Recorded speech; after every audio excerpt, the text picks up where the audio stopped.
Happy Mandalorian Eve, children. It is I, Mrs. Donahue, and Killian. He is joining me today. My daughter is running around somewhere. The dog is at my feet. It should be a snow day, but it's not. But it is the eve of the season finale of The Mandalorian, and we are still emotionally recovering from the massive information dump that came out of the Disney investors meeting last week. So there's a lot to talk about.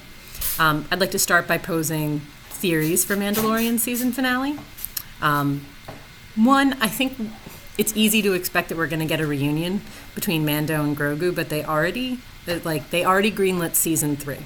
So for season 3 to have some sort of reasonable plot, reasonable story, what thing are you telling next?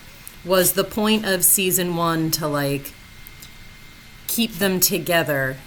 And the point of season 2 is Mando being given ample opportunity to walk away and choose to stay with the baby. We obviously got the huge reveal of Pedro Pascal's face, which, despite the fact that, obviously, loving the Pedro Pascal, I could barely look at the screen because I was I shouldn't be watching this. It's like when you watch a historical movie and it's set in Victorian times and someone lifts their skirt above their ankle and you're like, put it down! Lord above, no one needs to see this! He took off his mask and I was like, why are we having full frontal exposure here? So wonderful acting on his part because I felt very I was watching something I should not be watching. At any rate, I think it would be expected for them to get the reunion, and I want the reunion. But I think maybe something cooler would be the cliffhanger of not fully getting the kid back. I thought that this last episode, he would do more to conscientiously build up the team, right?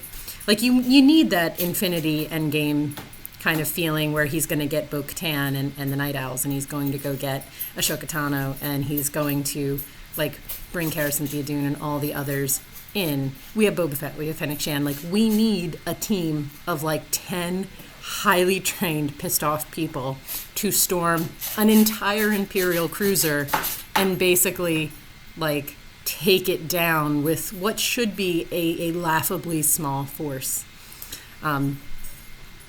I would love to see him bring Boba Fett to the other Mandalorians, because we've done something, him in his weird way has done something to bring Boba Fett into the Mandalorian fold, which was something very kind of disputed in canon. But at the same time, I mean, Din Djarin might be the leader of Clan Mudhorn, but he's not the leader. He's not the Mandalore. Then again, the Darksaber's in play. Obviously, he has the Beskar spear, and Beskar can't be defeated by lightsabers. It can't be hurt by it. So we're going to get some sort of massive mano-a-mano showdown between him and Moff Gideon, which would be awesome. It would be really cool for them to have done something to Grogu in this time period to put him on their side where Mando has to actually fight the baby. I don't know that that'll be possible. They've not given us a timeline. They've not told us how long it's been between Tython and now. So we need some sort of understanding of how long they've been separated, what they've done to the baby in that time, whether or not whatever experiments they're doing with the baby's blood are working. So we need a little bit more explanation. I'm here for Bo-Katan getting in. I would really like that. I was initially very much of the opinion that Ezra Bridger was going to show up at the end. Who knows? That could be season 3 material. But now that Ashoka Tano's getting her own show, it could be that a lot of that stuff that we heard about in her episode that we were like, Grand Admiral Thrawn, Ezra, that could be stuff they're saving that we would not be necessarily seeing now.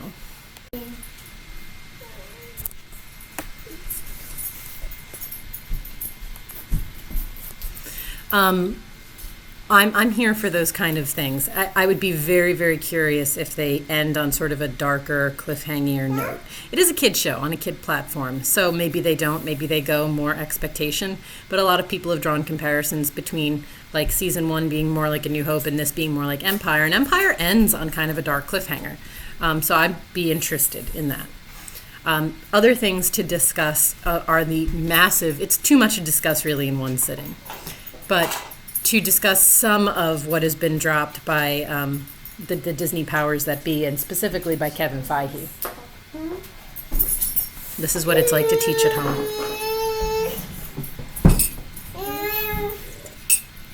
We were told not to allow our children or our pets to like enter our Zooms, because obviously this looks like how I wanted to arrange everything. Anyway, I am most interested in the giving. Calm yourself. Here's the dog. I am most interested in the fact that WandaVision drops in a month, and then like a month after that, I mean, there's a gap depending on how long it takes WandaVision to fully drop. I imagine WandaVision drops fully by the end of February, and then you have a couple weeks, and then Falcon and the Winter Soldier drops. And then they're hoping that everything opens up again for Black Widow to drop in theaters in May. But we got major WandaVision, Loki, and Falcon and the Winter Soldier drops. It seems that they're bringing in Mephisto as the villain of both WandaVision and Loki. Kang the Conqueror is going to come in the Time Variance Authority. Time Variance Authority looks awesome for Loki. I'm probably going to wind up liking the Loki one the most. I love Tom Hiddleston. He brings this like Shakespearean vibe to playing Loki that I really like. They're going to do Lady Loki. I mean, they haven't said that, but they've said it. I mean, Lady Loki's coming. Potentially Child Loki's coming. I want Loki triumphant, and it looks like they're teasing kind of elements of Loki triumphant. Stop dropping your dog. Here.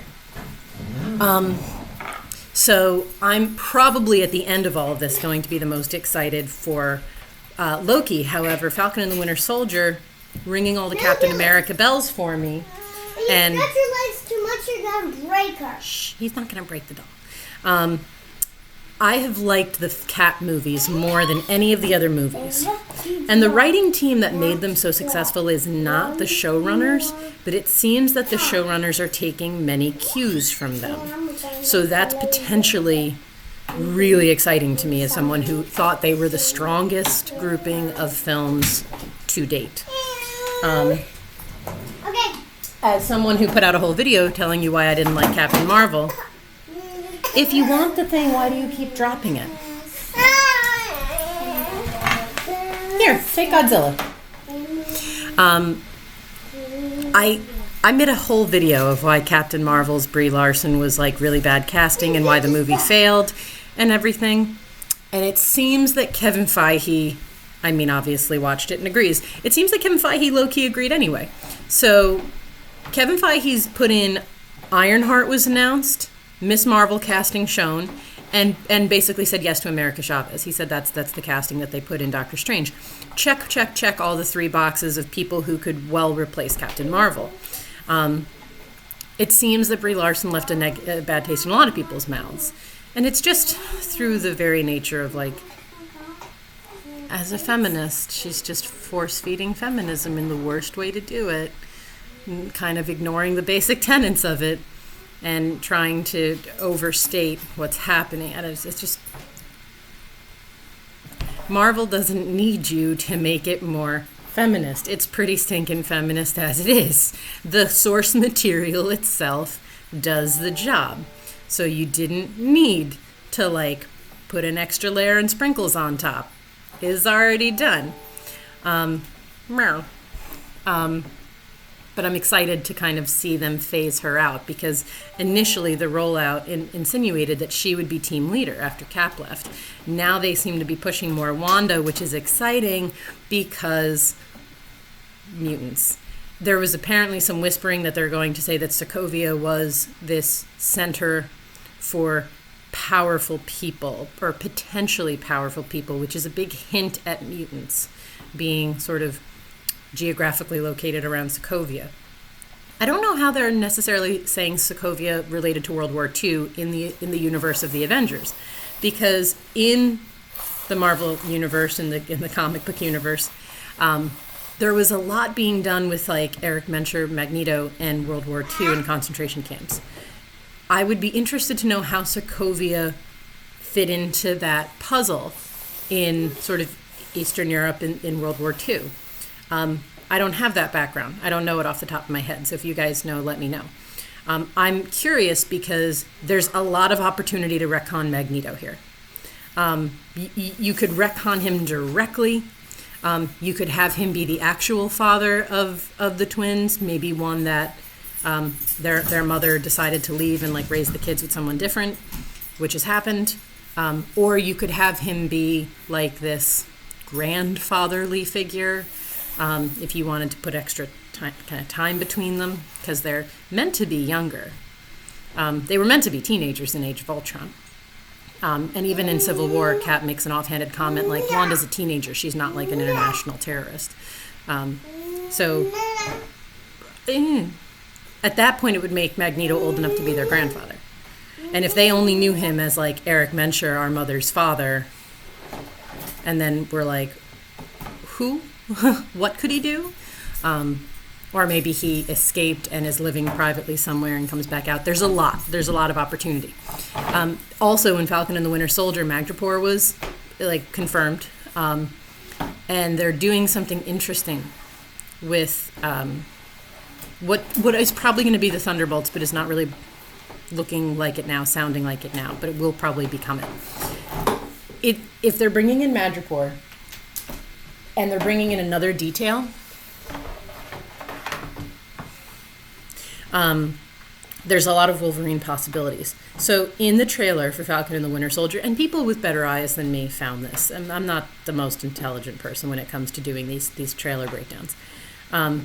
The thing that was interesting is that the shield that Sam Wilson is utilizing in this Falcon and the Winter Soldier trailer is not the shield of the end game Cap, right? So the shield transference was a different shield. This is important because in some of the comic books, Cap shields is not made out of vibranium. In our Avengers universe, it is. And one of the early teases for that was like, oh, vibranium, we're clearly going to go to Wakanda eventually. Like, that'll come into it. But the thing is, the shield that they showed... Come on. Don't chew on Godzilla then. I have to take him away from you. The thing...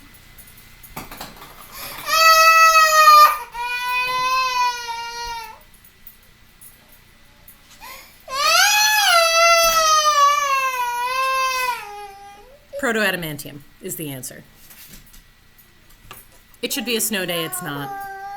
Happy Mandalorian Eve. And I hope you guys are enjoying this weather. Proto-adamantium means adamantium, means Wolverine. More on these trailers and everything later. Have a great weekend, guys.